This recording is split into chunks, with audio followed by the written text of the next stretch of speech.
ഇടുക്കിയിൽ വട്ടിപ്പലിശക്കാരെ പൂട്ടാൻ operation ഷൈലോക്കുമായി police. വിവിധയിടങ്ങളിൽ പോലീസ് നടത്തിയ മിന്നൽ പരിശോധനയിൽ ഒരാളെ പോലീസ് പിടിയിലായി. ചക്കക്കാനം സ്വദേശി സുധീന്ദ്രനാണ് പിടിയിലായത്.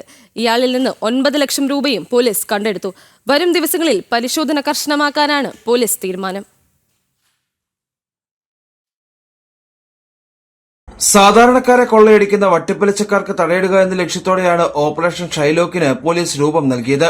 ഇടുക്കി ജില്ലയിലെ അതിർത്തി ഗ്രാമങ്ങളും ഉൾപ്രദേശങ്ങളും കേന്ദ്രീകരിച്ച് വട്ടിപ്പലിശക്കാർ പിടിമുറുക്കുന്നതിന്റെ സാഹചര്യം മനസ്സിലാക്കിയ പോലീസ് ഒരേ സമയം വിവിധയിടങ്ങളിൽ മിന്നൽ പരിശോധന നടത്തുകയായിരുന്നു.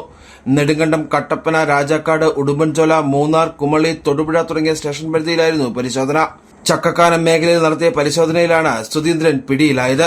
ഇയാളിൽ നിന്നും എഗ്രിമെന്റ് പേപ്പറുകളും വാഹനത്തിന്റെ RC ബുക്കുകളും 9 ലക്ഷം രൂപയും പോലീസ് കണ്ടെത്തി.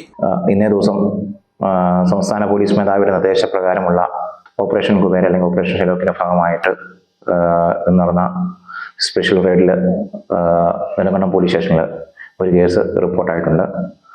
ഏകദേശം സുചീന്ദ്രൻ എന്ന് പറയുന്ന നെടുങ്കണ്ടം സ്വദേശിയിൽ നിന്ന് 10 ലക്ഷം രൂപകളെടുത്ത് പിടിച്ചെടുക്കുകയും അതിൽ നിന്ന് നിരവധി മുദ്രപത്രങ്ങൾ, ബ്ലാങ്ക് ഒപ്പിട്ട സ്റ്റാമ്പ് പേപ്പറുകൾ, ചെക്കുകൾ, ആധാരങ്ങൾ തുടങ്ങിയവ പിടിച്ചെടുത്തിട്ടുണ്ട്. ഇയാളെ അറസ്റ്റ് ചെയ്ത് തുറന്നുകൂടി ഇന്ന് സ്വീകരിക്കുന്നുണ്ട്. ഇതുമായിട്ടുള്ള ബന്ധപ്പെട്ട തുറന്നുകൂടികൾ വരും ദിവസങ്ങളിലും ഉണ്ടാകുന്നതാണ്.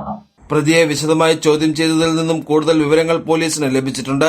തമിഴ്നാട്ടിൽ നിന്നുള്ള സംഘങ്ങൾ കേരളത്തിന്റെ അതിർത്തി ഗ്രാമങ്ങളിലും തോട്ടം മേഖലയിലും വ്യാപകമായി പലിശയ്ക്ക് പണം കൊടുത്തിട്ടുണ്ടെന്നാണ് കണ്ടെത്തൽ. ഇവരെ കേന്ദ്രീകരിച്ചുള്ള അന്വേഷണം പോലീസ് ഊർജിതമാക്കി. വരും ദിവസങ്ങളിലും പരിശോധന തുടരുമെന്നാണ് പോലീസ് അറിയിച്ചിരിക്കുന്നത്. ജനം, ഇടുക്കി.